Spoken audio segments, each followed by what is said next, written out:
What's going on, everybody? Keith, Two Guys How To. Just messing around in the shop today. Figured I'd do some maintenance on a truck and show everybody how to change the oil. If you bought something or prices have been going up to where you're just too expensive to drop it off and get it done anymore, just do it yourself. If you got a place to do it, do it. Watch a couple videos, mine or anybody else's, on how to do it. And we're going to get busy here today. And I'm working on a 2002, this is a 2003, late 2, early 3, F-350 Ford turbo diesel. It doesn't matter what motor you have. You could have a Honda Accord or a Toyota Corolla, whatever. It doesn't matter. It's all going to be the same thing. You've got your oil that the engine takes to keep cool, clean, and lubricated. You've got your oil fill cap, your oil check stick. This one's labeled right here. Got your transmission, so make sure you don't check the transmission and think it's the oil. Make sure it's the oil one. You got your oil cap. We're going to take that off. Make sure that gets loose first before we even drain the oil out, otherwise we can't fill it. So you got your oil in, you got your check stick to check, see if it's full, and you've got your drain plug up underneath here. If you go up underneath the truck and you look at the oil pan or under your car, you'll see the oil drain plug right there. It looks like a 17 millimeter. So I'm gonna go ahead, I got this truck hot, and you're also gonna actually, before I forget, you're gonna need the oil filter, which is right there. This one's a big one. It holds about 2 quarts just in that oil filter alone. So you got your oil drain plug and your oil filter.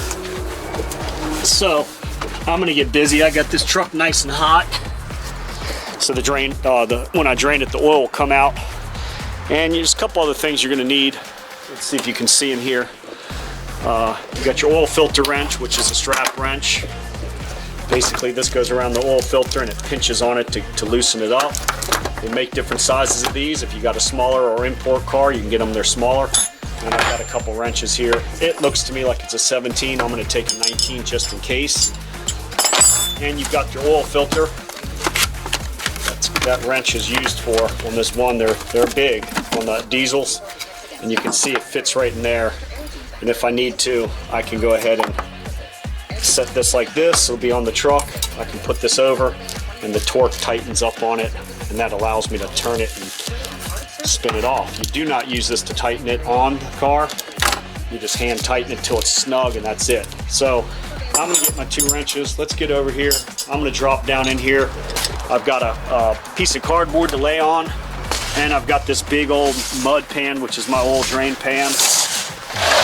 So I'm gonna slide up underneath here real fast, get the pan up underneath where the drain plug is. And let's go ahead and just try this. Actually looks like a 19 mil. Yep, there it is. An old righty-tighty, lefty-loosey. And you want a clean rag, or at least some kind of rag you can get oily and dirty. Now that I got it loose, I have the drain pan underneath. I'm gonna go ahead and drop this oil drain plug. We made sure the cap up top came loose so we can always add to it later. And I'm gonna get it loose and then hurry up and pull it out. Boom, and you can see the oil's coming right out. I got a little bit on my rubber gloves here, which is no big deal. And we're gonna let that drain for about, on this diesel, I'm gonna probably let it drain for about 10 minutes. On your car, you can let it drain all day. It doesn't really matter. I'm parked on a flat surface, so all the oil is going to be at the bottom of the pan, and it should be good to go. So I'm going to let this drain out about 5 or 10 minutes, and then we'll go and come back and install the drain plug. We'll double check this gasket around the drain plug, and we'll get that oil filter off. All right, so I went inside, grabbed some water, hung out for a while. You can see the drain plug, it's still dripping. I was probably in there, no joke, about 30 minutes. Well, it's nice and dry and clean. I checked the oil drain plug gasket. It still looks good. I'm going to reuse it. Normally I change them out. This one still looks pretty good. So I'm just going to go ahead and put that up in there and hand tighten it.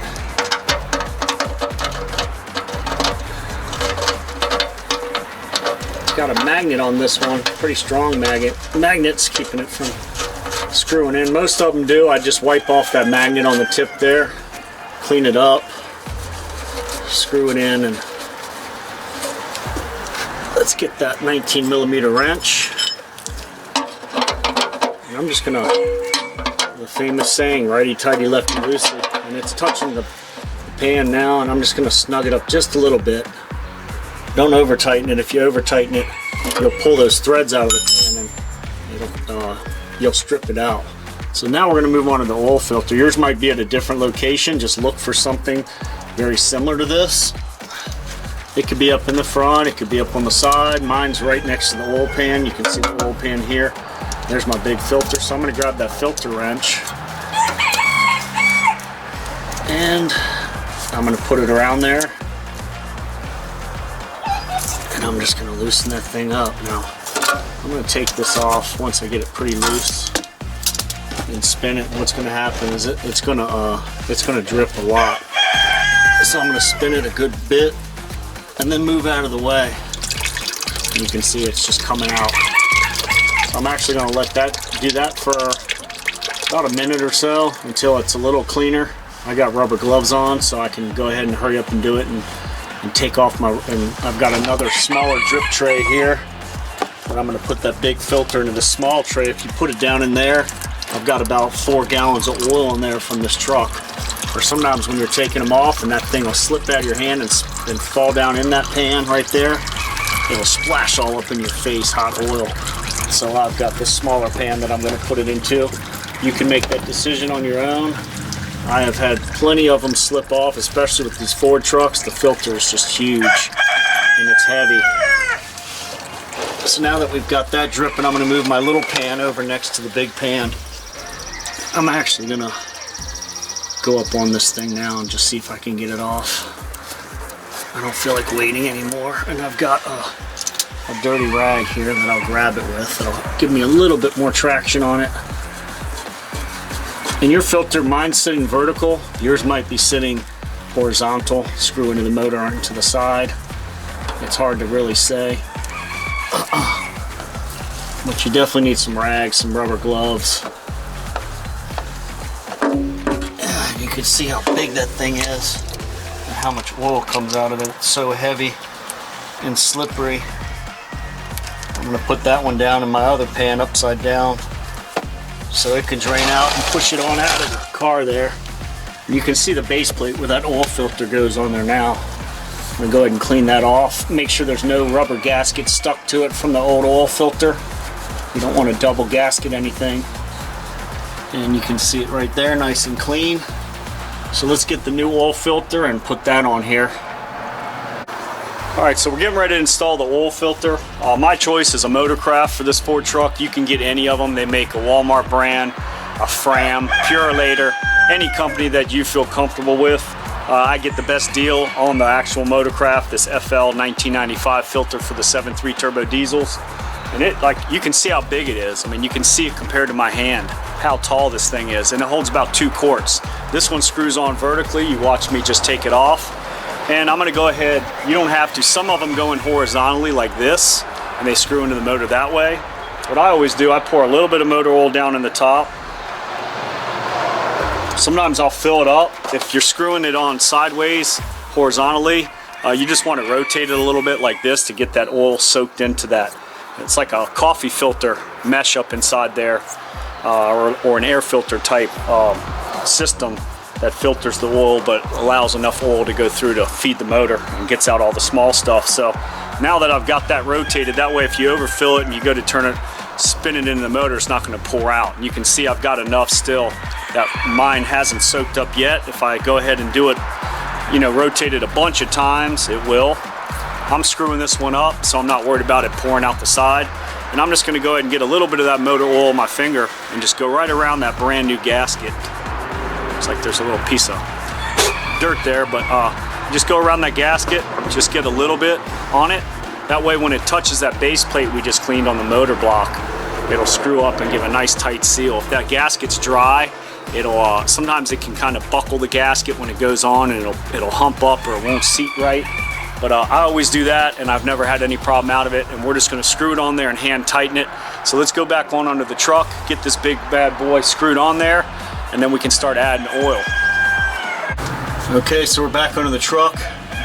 Base plate's good and clean. Let's go ahead and get this filter screwed up inside there. and you want to make sure it screws on. And the threads feel pretty good. You don't want to cross thread it or strip it out. Let me get this rag here. I got a little oil on the outside.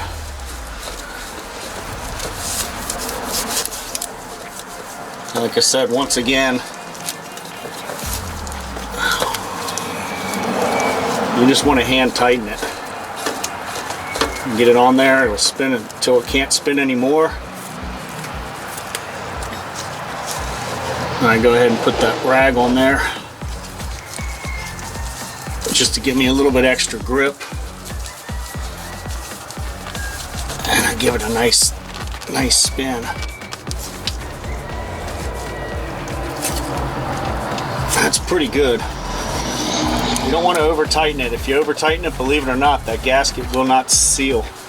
The vacuum from this motor and the heat, and that little bit of oil we put on there will seal up that O-ring right there. So we're good here. We got the nice oil drain plugs back in. That's tight.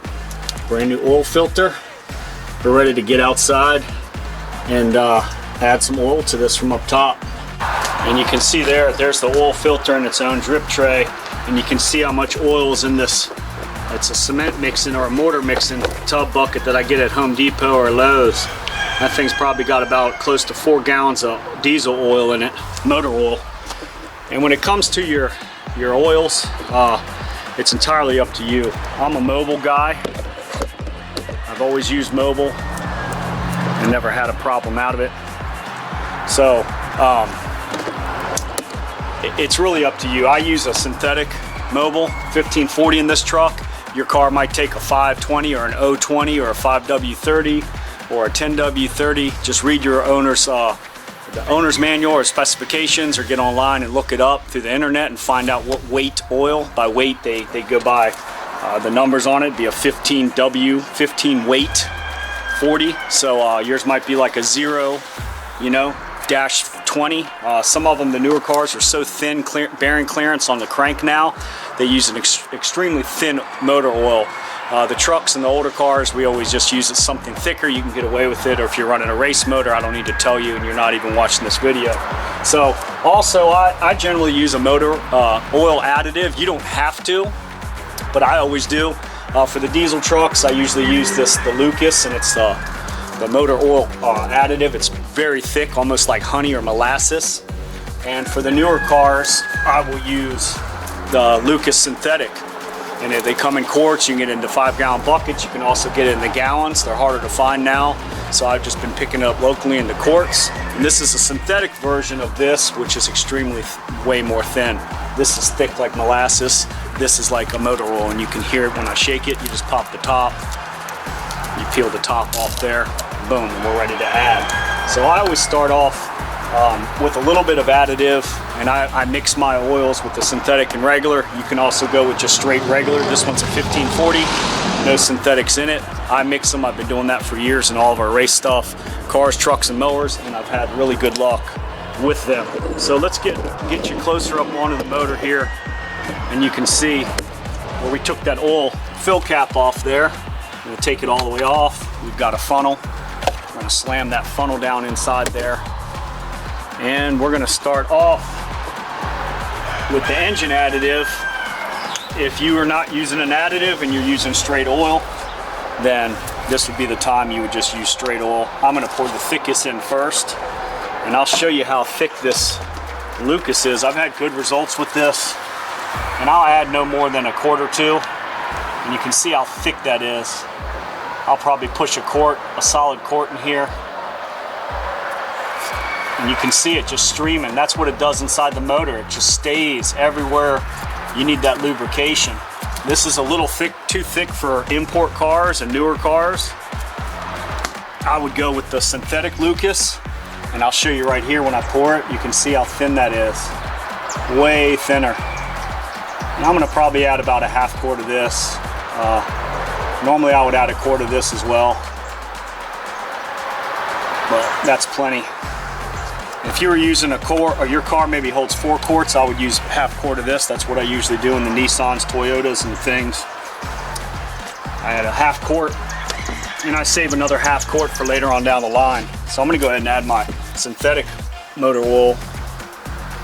And this truck takes about 4 gallons, believe it or not. So I'm gonna guesstimate how many it is. I'm gonna pour at least 3, plus this one, plus the additives in there. That should put me up close to about 4 gallons. These are 1 whole gallons here.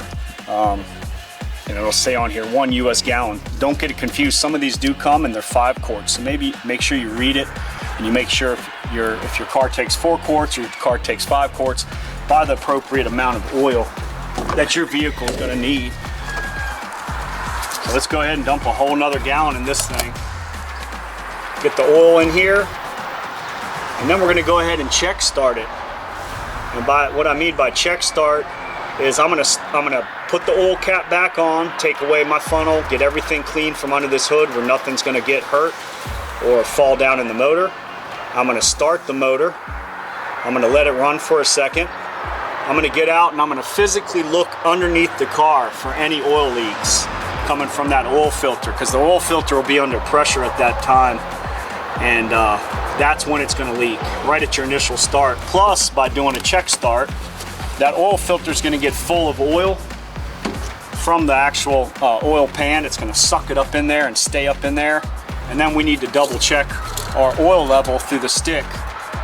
That way the oil filter is going to take in oil and you're going to be lower in engine oil in the actual oil pan. So let me just keep topping this off, fill it up to where it's full on the stick here, and we'll do our check start.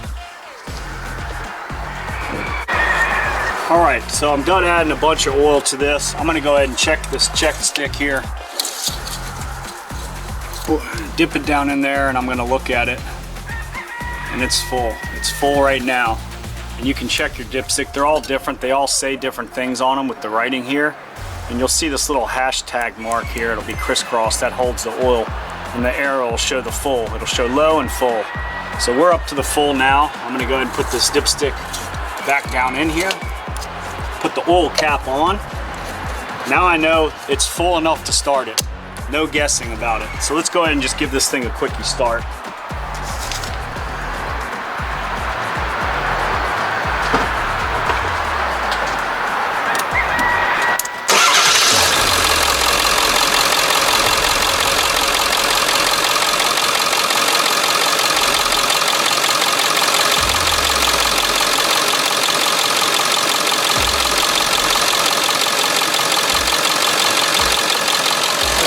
Check for leaks.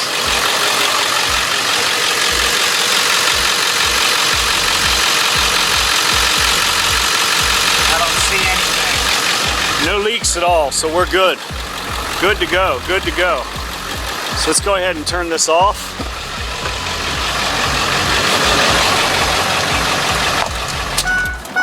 And we can go ahead and we're gonna let it settle down and back into that oil pan. That oil is gonna drip down from the top of the motor back down.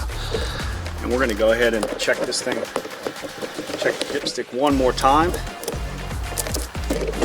and see how much more it's gonna need, and just go ahead and top it off. So I got a nice clean rag. I always clean it when it's on its way out. Put it back in, it's nice and clean and dry. And we're gonna pull it out and I hold it downhill. And boom, if you guys can see that, I'll go back and forth. Well, right there, it's full. So by filling up the oil filter with about a quart, I poured a quart in the oil filter. I used a half quart of this Lucas. I used another, what, maybe quart of the thicker Lucas. And then I used an additional 3.5 quarts on this Ford truck. So we're running about 4 gallons of oil in these Ford trucks. Yours might only take 3.5, 3.25, 4.25, 5. Most vehicles take 5 now. Of the thinner oil. So just double check your owner's manual, and hopefully this helps you and gives you enough incentive to do it yourself and save money. Really, I've got way less in this than I would if I took it somewhere, and I've got way better quality oil between the Lucas and the Mobile, and I'm running the synthetics as well as the regular. So the gas station would never give me this, and if they did, this would be a $200 oil change, and I did it for right around 15, 30, 60. On this truck, I did it for 70. So if you got a smaller vehicle, you're looking at, you know, 25, 30 bucks. And it's gonna save you, and you're gonna use better oil. You're gonna have these additives in there when you're in that traffic and that stop and go, and it's gonna get hotter and hotter and hotter, and your car's gonna get hotter and the oil is gonna break down. That's what it's designed to do. It's designed to clean, lubricate, and basically keep your engine cool and protected. So when the viscosity breaks down and this number depletes, your engine oil, that's when you start hearing all the from your valves tapping and everything, and people neglect it. You're running it low, you're just gonna end up hurting something. So do it yourself, save that money. I'm Keith, Two Guys How To. I'm out of here. I gotta do the transmission fluid on this and drop the transmission pan and do all that. Might shoot a video, might not. That's getting later. Two Guys How To. I'm Keith, I'm out. Check out the other videos. Maybe something will inspire you, or you need help doing something. Feel free to email me. Me and June, I'm always emailing and constantly talking to people, and you know it's me. It's me on there. I'm the guy who responds to you, and I'll help you out with whatever I can. I'm out. Save that money. What's up, Iggy? Talk to him before I shut the video down. Oh yeah. Yep. You're not a pig, you're a lawyer. He's not a pig, he's a lawyer. Peace. I'm not a pig, I'm a lawyer.